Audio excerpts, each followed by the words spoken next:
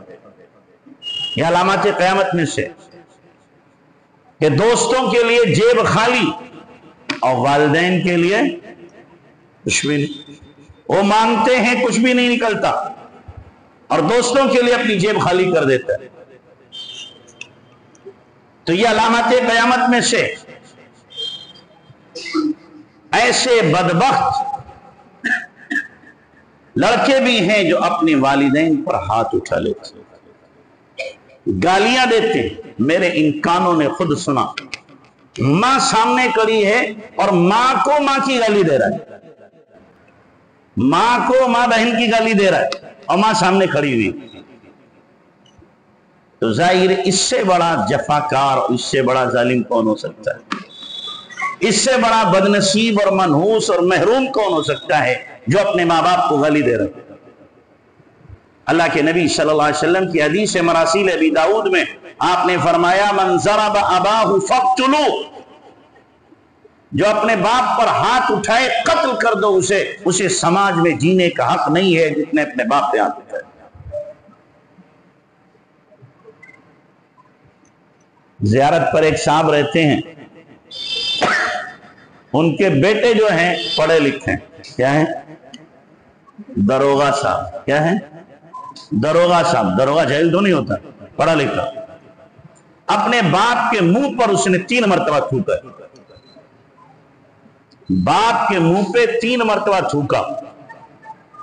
پڑھا لکھا ہے لیکن پڑھا لکھا جاہل ہے، دین نہیں پڑھا ہے، ڈگریاں حاصل کی ہیں، ڈگریوں سے اخلاق نہیں آتے، یاد رکھیں، ڈگریاں حاصل کرنے سے اخلاق نہیں آتے، اخلاق آتے ہیں اخلاق والوں میں رہ کر۔ کب اخلاق آپ کو آئیں گی؟ تو ایسے منحوس لوگ بھی ہیں جو اپنے والدین پر ہاتھ اٹھاتے ہیں یا ان پر تھوک دیتے ہیں یا ان کو گالیاں دیتے ہیں، نافرمانی کرتے ہیں۔ اور بعض لوگ کہتے ہیں کہ ماں باپ ہی اگر زیادتی کریں تو حدیث میں آتا ہے ایک صحابی اللہ کے نبی علیہ السلام کی خدمت میں آئے اور آ کر عرض کرنے لگے اللہ کے نبی اگر والدین میرے ساتھ زیادتی اور ظلم کریں تو آپ نے 3 بار فرمایا وَإِن ظَلَمَا وَإِن ظَلَمَا وَإِن ظَلَمَا، چاہے ظلم کریں چاہے ظلم کریں چاہے ظلم کریں لیکن تمہیں ان کے ساتھ پھر بھی حسن سلوک کرنا ہے۔ کیوں؟ وَلَا تَقُلْ لَهُمَا اُفٍّ وَلَا تَنْهَرْهُمَا، اف نہ کہو اور ان کو جھڑکی نہ دو، وَقُلْ لَهُمَا قَوْلًا كَرِيمًا، اور ان سے نہایت ہی شریفانہ انداز سے بات کرو، وَاخْفِضْ لَهُمَا جَنَاحَ الذُّلِّ مِنَ الرَّحْمَةِ، اور اپنے بازوؤں کو ان کے لیے بچھا دو۔ کیا مطلب؟ نہایت تواضع سے ان کے ساتھ پیش آؤ، عاجزی کے ساتھ، جیسے ایک خادم ہوتا ہے، غلام ہوتا ہے، نوکر ہوتا ہے جو اپنے آقا کے سامنے بچھ جاتا ہے اور آقا کے ابرو کے اشارے کو پہچان لیتا ہے اور کسی کام کو بھی وہ ناگوار خاطر تصور نہیں کرتا، اسی طریقے سے اپنے والدین کے ساتھ تم برتاؤ کرو۔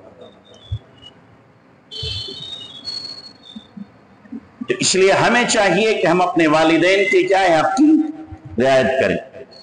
جس کے والدین اس سے راضی ہیں تو دنیا میں اس کو کسی ولی کے پاس دعا کرانے کی ضرورت نہیں۔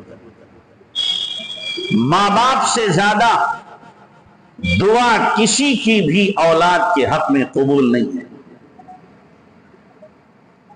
ماں زندہ ہے، باپ زندہ ہے، ان کے پیروں کو دھل لو، ان کو راضی کر لو، ان کو خوش کر لو، ان کو منا لو۔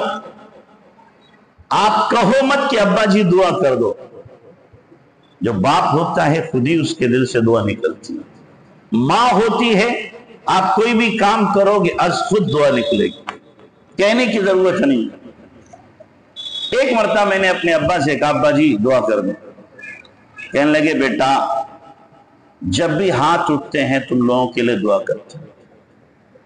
کہنے لگے ابھی راستے میں دھوپ تھی تو میں دعا کر رہا تھا اللہ بارش ہو جائے. بادل تھے، بارش ہوئی تو فوراً میں نے تم لوگوں کے لیے دعا کی ہے کہ اس وقت لگتا ہے دعا کی قبولیت کا وقت ہے، فوراً تمہارے حق میں دعا کی. تو ماں باپ تو دعا کرتے ہیں، لیکن ہمیں ایسا کام کرنا کہ ماں باپ کا جی خوش ہو اور دل سے ان کے دعا نکل جائے. ایک عالم دین ہے، وہ کہتے ہیں کہ جب بھی میرا کام اٹکتا ہے اور مجھے لگتا ہے راستہ نکلنے کا کوئی نہیں اور یہ کام ہو نہیں سکے گا، تو اپنا عمل بتاتے ہیں کہ رات میں جب میرے والدین سو جاتے ہیں تو میں وضو کرتا ہوں، ان کے پائنتی جا کر 2 رکعت نماز پڑھتا ہوں اور پھر ان کے پیروں کے پاس ہاتھ لے جا کر ان کے وسیلے سے دعا کرتا ہوں کہ اللہ ان کے وسیلے سے میرا کام ہو جائے. کہتے ہیں کبھی ایسا نہیں ہوا کہ میں نے دعا کی ہو اور قبول نہ ہو. تو ہم بزرگوں سے جاتے ہیں دعا کرانے کے لیے. سب سے بڑے بزرگ تو ہمارے والدین ہیں ہمارے لیے. ان کو خوش کرو، ان کو راضی کرو. حقوق العباد میں صرف یہی نہیں ہے کہ رشتہ داروں کے حق، سب سے پہلا حق اللہ کے بعد اگر کسی کا ہے تو والدین کا ہے. اللہ رسول کے بعد اگر حق بن رہا ہے تو کس کا بن رہا ہے؟ والدین کا بن رہا ہے. ان کے حق کی رعایت کرو، ان کو خوش کرنے کی کوشش کرو. ان کے حقوق میں سے یہ ہے کہ اگر وہ انتقال کر جائیں تو قریب میں ہے تو ہفتے میں 1 مرتبہ ان کے قبر پہ جاؤ، ایصال ثواب کرو. ان کے حقوق میں سے ہے کہ جو ان کے دوست تھے ان سے ملاقات کرو، ان سے محبت کا برتاؤ رکھو. لیکن کتنے لوگ ہیں جو حقوق کی رعایت کرنے والے ہیں؟ عام طور سے آج کل کے جوان باپ سے اتنی نفرت نہیں کرتے جتنی باپ سے کرتے. باپ سے اتنی نفرت نہیں کرتے جتنی باپ سے کرتے. بہت سے بددین جوانوں کا تو حال یہ ہے کہ باپ مالدار ہے، بوڑھا ہو گیا، انتظار کرتے ہیں کم مرے گا اور وراثت کا حق مجھے ملے گا. مر جائے بڈھا تو اچھا ہے، ہمارے خرچے میں تنگی ہے، یہ مر جائے گا ہمیں سب کچھ مل جائے گا اور پھر ہم اللے تللے گلچھرے اڑائیں گے. ایسے بددین بھی ہیں. اور ایسے بھی ہیں کہ جو والدین کی زندگی کے لیے روزانہ دعا کرتے ہیں کہ اللہ ان کی عافیت کے ساتھ عمر دراز کر. والدین گھر میں ہوتے ہیں تو خوش ہوتے ہیں اور چلے جائیں تو وہ کیا ہو جاتے ہیں؟ بالکل مرجھا جاتے ہیں کہ والدین گھر سے چلے. یہ سعادت مند اولاد، خوش نصیب اولاد ہے. اس لیے بھائی آپ سب بھی طے کرو کہ اپنے والدین کو خوش رکھو. اور اس مجمع میں یا ہماری جو خواتین پس پردہ ہیں ان میں سے کوئی ایسا ہے کہ والدین یا والدین میں سے کوئی ایک ناراض ہے تو ابھی جا کر ان سے پہلے معافی مانگ لیں. خیر پر غلطی ان کی ہے، مان لو ان کی غلطی ہے، لیکن باپ ہے، ماں ہے. ہم اگر معافی مانگیں گے تو ہم چھوٹے نہیں ہو جائیں گے. ہم تو ہیں ہی ان کے چھوٹے، ہمارا وجود ہی ان کی وجہ سے ہے. اگر ہم نے ان کے پیر پکڑ لیے، ہم نے معافی مانگ لی تو کون سی عزت گھٹ جائے گی؟ انشاءاللہ ان کی نگاہ میں ہماری عزت بڑھ جائے گی. تو معافی مانگو گے جا کے انشاءاللہ؟ ہاں، اس کا مطلب ہے کچھ لوگ ایسے. انشاءاللہ نکلی تو مطلب کیا ہے؟ کچھ لوگ ایسے ہیں جن کے والدین ان سے کیا ہیں؟ ناراض ہیں. اللہ سب کے والدین کو خوش رکھے. تو اس لیے یہ حقوق العباد میں سے ہے. سب سے پہلا حق کس کا؟ والدین کا، کہ ہم ان کے حقوق کو کیا کریں؟ ادا کریں. تو ایک لمبی فہرست ہے حقوق الوالد، حقوق العباد کی. جیسے کہ مفتی صاحب نے شروع میں کہا اگر ان سب کو بیان کیا جائے تو رات بھی ناکافی ہے. رات بھی کیا ہے؟ ناکافی ہے. والدین کا حق اتنا ہے کہ ایک مرتبہ عبداللہ بن عمر رضی اللہ تعالیٰ عنہ نے دیکھا ایک بندہ اپنی ماں کو کندھے پہ بٹھائے طواف کرا.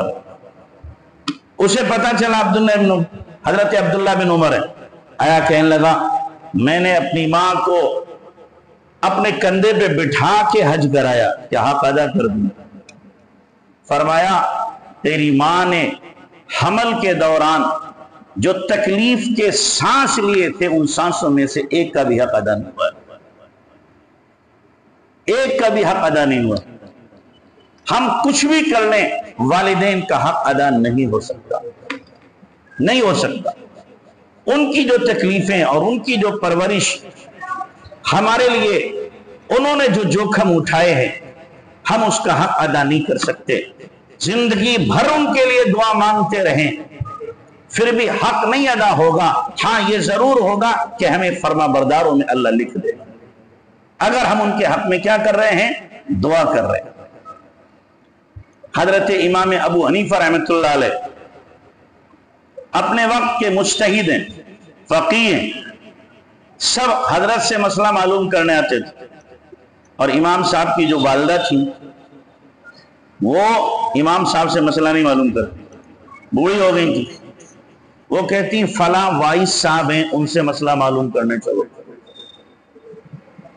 تو امام صاحب رحمۃ اللہ علیہ اپنی اماں کو اونٹنی پہ بٹھاتے، پھر لے کے جاتے پردے میں، اور وائس صاحب سے کہتے ہماری اماں آپ سے مسئلہ معلوم کریں گی۔ اب وہ وائس سے مسائل کا اتنا علم انہیں نہیں تھا، کبھی اٹک جاتے تو امام صاحب سے پوچھتے مسئلہ کیسا ہے، امام صاحب کان میں بتا دیتے، اب وہ وائس صاحب ان کی والدہ کو بتا دیتے۔ کبھی ایسا نہیں ہوا کہ امام صاحب نے کہا اماں جن سے آپ معلوم کرنے جاتی ہو ان کو خود نہیں پتا، وہ تو مجھ سے ہی معلوم کرتے ہیں۔ کیوں؟ اس لیے کہ ماں کا دل ہو سکتا ہے اس سے ذرہ برابر دکھی ہو جائے۔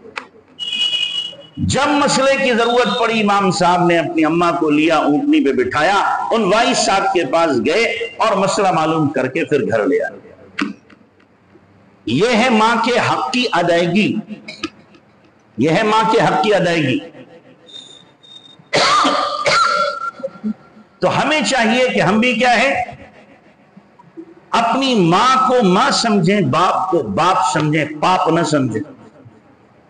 آج کل کا جو معاشرہ اور سماج یورپ اور امریکہ کا ہے، وہاں چونکہ ماں باپ کا کوئی حق نہیں ہے، وہاں تو یہ ماحول بنا ہوا ہے کہ اگر لڑکا لڑکی آپس میں محبت کرتے ہیں تو پوچھتے ہیں، لڑکی پوچھے گی لڑکے سے تمہارے یہاں ڈسٹبن تو نہیں ہے؟ کیا مطلب ڈسٹبن کا؟ کوئی بوڑھا تو نہیں ہے ماں باپ؟ اب لڑکا کہتا میری ماں ہے، تو لڑکی کہتی ہے نہیں، پھر ہم تم سے محبت نہیں کر سکتے، تمہارے یہاں ڈسٹبن ہے۔ تو لڑکا کہے گا نو پرابلم، کوئی مسئلہ نہیں ہے، اماں کو اٹھا کر کے اولڈ اسپتال میں ڈال دینا، سرکار نے جو اسپتال بڈھوں کے لیے بنائے ہیں وہاں ڈال دیں گے، ہم دونوں موج کریں۔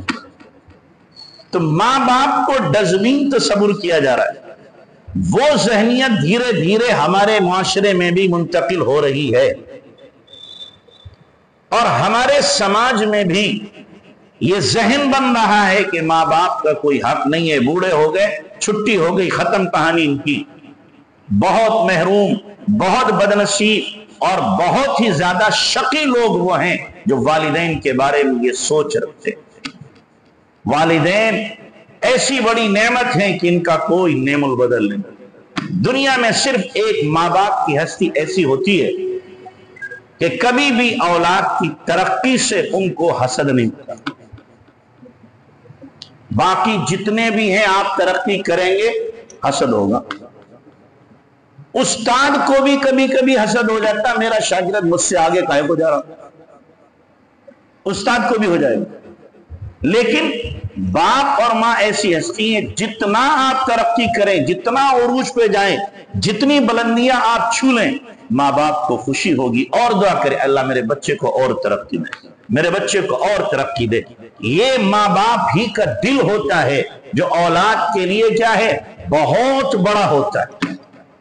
اب ان کے لیے اپنے دل کے اندر داغ رکھنا، ان کے لیے اپنے دل کے اندر کبیدگی رکھنا اور ان کو اپنے لیے بوجھ سمجھنا، یہ بہت بڑی مصیبت ہے، بہت بڑی حماقت ہے۔ اور دیکھو ایک بات آپ کو بتاؤں میں اپنے تجربے کی، اگر آپ مالدار بننا چاہتے ہو اپنے ماں باپ پہ خوب خرچ کرو. کیا کرو؟ ماں باپ پہ خرچ کرو، مالدار ہو جاؤ. آپ کے پاس پیسے کم ہوں، اٹھا کر ماں کو دے دو، باپ کو دے دو، اللہ دے دے گا اس کا بدلہ. میرا اپنا تجربہ ہے، کسی اور کا نہیں بتا رہا.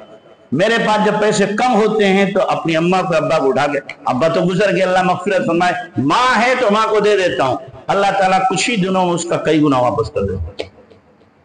میرا تجربہ ہے اور یقین ہے اس پر، اور یہ یقین کبھی میرا کھوٹا نہیں ہوتا، کبھی اس کے خلاف نہیں ہوتا. ہم سمجھتے ہیں کہ ماں باپ پہ خرچ کریں گے کم ہو جائیں گے. یہ بہت بڑی کیا ہے، ہماری ناقبت اندیشی ہے، حماقت ہے ہماری. ماں باپ پہ خوش دلی سے خرچ کر کے دیکھو، اللہ تبارک تعالیٰ وارے کے نعرے کر دے، جھولیاں بھر دے گا ہماری. اس لیے کہ ماں دعا کرے گی تنہائی میں بھی اور آپ کے سامنے بھی، اور ماں کی دعائیں انشاءاللہ رائے گا نہیں رہتی. کرو گے بھائی انشاءاللہ؟ اللہ ہم سب کو عمل کی توفیق عطا فرمائے. 1 گھنٹہ پورا ہو گیا، 2 حقوق بیان ہوئے. دعا فرمائے.